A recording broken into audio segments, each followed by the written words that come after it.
ஜனநாயகத்திலே சூழ்ச்சி, சூது, பொறாமை, வஞ்சகம், போட்டி, துரோகம் என எதை வைத்தும் ஜனநாயகத்தை வெல்ல முடியாது என்பதற்கு எடுத்துக்காட்டாக ஆயிரம் ஆயிரம் சான்றுகள் இந்த அன்னை தமிழகத்தில் இருந்தாலும் நேற்றைய தினம் நம்மை எல்லாம் மகிழ்ச்சி கடலை ஆழ்த்துகின்ற வகையில் இந்தியாவில் வேறு எந்த மாநிலத்திலும் இல்லாத வகையில தமிழகத்தில் மாண்புமிகு புரட்சித் தமிழர் எடப்பாடியார் தலைமையிலான அம்மா அவர்களின் அனைத்து இந்திய அண்ணா திராவிட முன்னேற்ற கழக ஆட்சியில 11 மருத்துவக் கல்லூரிகள் கட்டப்பட்டன. சாமானிய முதல்வராக சரித்திரம் படைத்திட்ட புரட்சித் தமிழர் ஐயா எடப்பாடியார் கொண்டு வந்த 11 மருத்துவ கல்லூரியில் கட்டுமானங்களிலே முறைகேடு என திமுக வைத்த பொய் குற்றச்சாட்டில் துளி கூட முகாந்தரம் இல்லை என்று நீதிமன்றத்திலே இன்றைக்கு திமுக அரசு பின்வாங்கியிருக்கிறது. உயர்தர மருத்துவ கட்டமைப்பை மக்களிடம் சேர்த்து எளிய மாணவர்களின் ஏழை எளிய சாமானிய விளிம்பு நிலை மாணவர்களின் மருத்துவ மாணவ கனவை நனவாக்க 11 மருத்துவக் கல்லூரி திட்டத்தை கொண்டு வந்து 7.5% இடஒதுக்கீடு இடஒதுக்கீடை தாய்மொழி போல் வழங்கி சமூக நீதி காத்து இன்றைக்கு மாணவர்களின் இதயங்களிலே தாய் தமிழ்நாட்டு மக்களின் இதயங்களில் நிறைந்திருக்கிற புரட்சித் தமிழர் ஐயா எடப்பாடியார் அவர்கள் புகழ் சேர்க்கின்ற வகையிலே தான் இந்த மகத்தான தீர்ப்பு வழங்கப்பட்டிருக்கிறது. ஆகவே நாம் எண்ணி பார்க்கிறோம், ஜனநாயகத்திலே குறுக்கு வழியிலே பேரிடரிலே ஆட்சியிலே திமுக வருகிற போதெல்லாம் அவர்கள் பொய் பிரச்சாரத்தை அரசியல் காழ்ப்புணர்ச்சியை அவர்கள் மூலதனமாக வைத்துத்தான் மக்களை ஏமாற்றி ஆட்சி கட்டிலே அமர்கிறார்கள். புரட்சித் தலைவர் எம்ஜிஆர் முறியடித்தார். புரட்சித் தலைவர் தமிழகுலசாமி அம்மா அந்த துரோகத்தை, சதி திட்டத்தை, சூதுகளை முறியடித்தார். இன்றைக்கு 20 தெய்வங்களுடைய மறுவடிவமாக இருக்கிற புரட்சித் தமிழர் ஐயா எடப்பாடி அவர்களும் இந்த சூதுகளையும் சூழ்ச்சிகளையும் சட்டத்தின் வழிநின்று ஜனநாயக வழிநின்று முறியடித்து வருகிறார். அதிலே முத்திரை பதித்து வருகிறார்.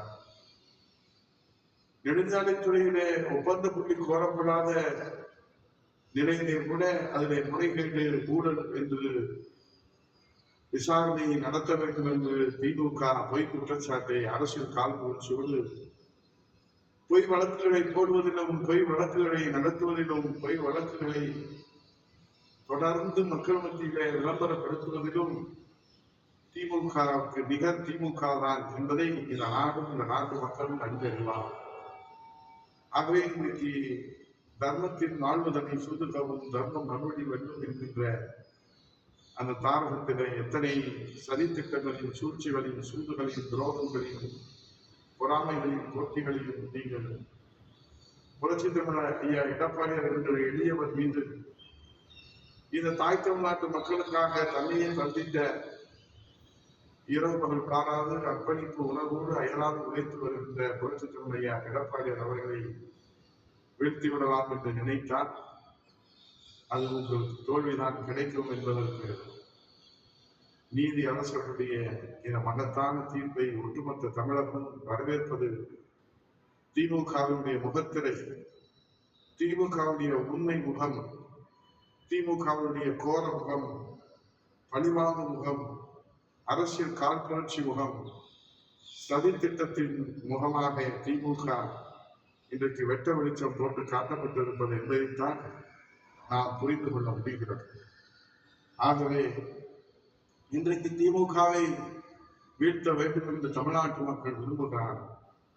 திமுகவை வீட்டுக்கு அனுப்ப வேண்டும் என்று குடும்ப வாரிசு அரசியலில் சர்வாதிகாரத்தில் குடும்ப ஆட்சி நடத்துகிற ஒரு குடும்ப ஆதிக்கத்திலிருந்து தமிழகத்தை மீட்டெடுக்க வேண்டும் என்று இந்த தாய் தமிழ்நாட்டு மக்கள் விரும்புகிறார்கள்.